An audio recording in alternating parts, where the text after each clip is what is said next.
Wazazi, walezi na walimu wametajwa kuwa na nafasi kubwa katika malezi ya watoto na kukabiliana na mmomonyoko wa maadili.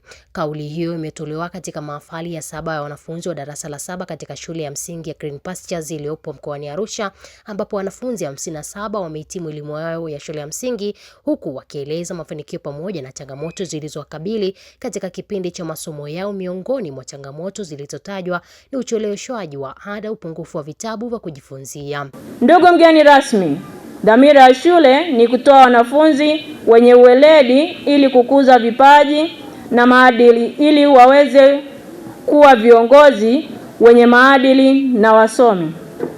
Wahitimu kutoka Green Pastures wanategemewa kuwa wenye heshima, uwajibikaji, waaminifu na wenye fadhila na viongozi wa kutegemewa katika taifa letu.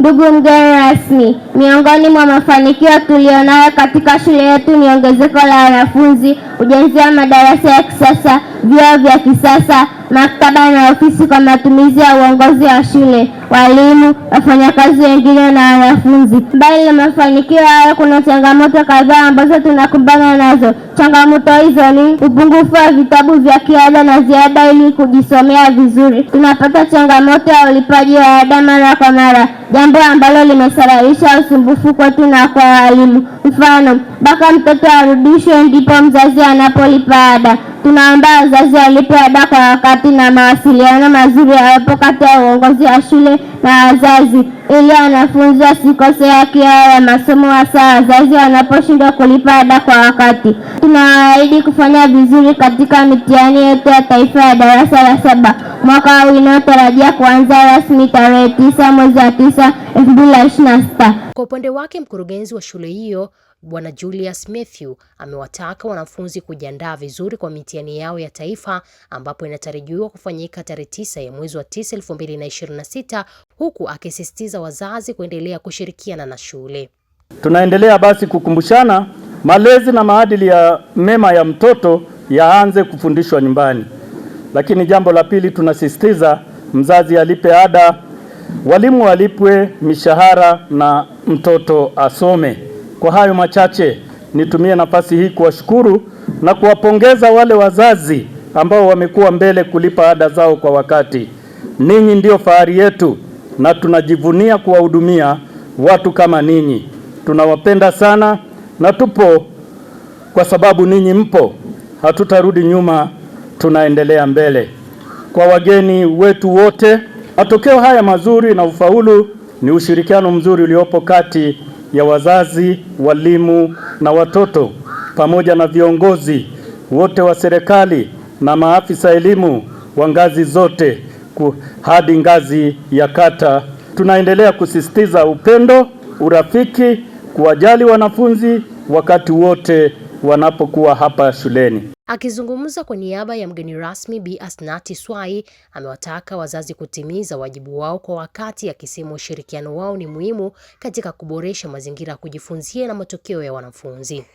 Niseme hivi kwa wahitimu, msingi mliowekewa ni msingi imara, utawapeleka mbali.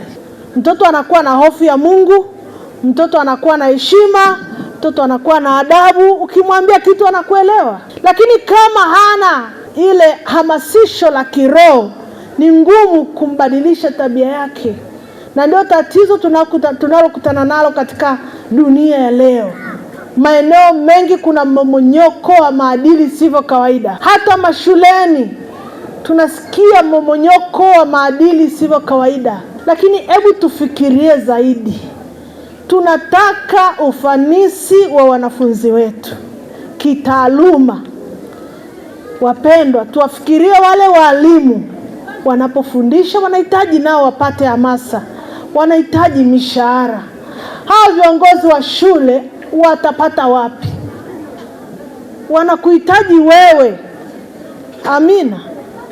Wanatuhitaji sisi wazazi. Tuwatie moyo, tujitahidi kwa kadri Mungu anavyotupa kipato, tuweze kuchangia taaluma ya watoto, kulipia ada kwa wakati. Wazazi nao hawakuwa mbali hapa, wanaeleza furaha yao kuona watoto wao wakifikia hatua hiyo ya kielimu. Wazazi pamoja na wanafunzi na wafanyakazi wote, hebu tuendelee kushikamana kama vile ambavyo tumeshikamana, ili kwamba Mungu wetu aweze kuwainua watoto wetu na kuwa bora zaidi. Ziko changamoto kwenye shule zetu mbalimbali za private kwa swala zima la mshahara. Hata kama shule haina changamoto ya uchumi, bado kuna baadhi ya wamiliki ambao sio waaminifu katika kuhakikisha wafanyakazi wao wanapata stahiki.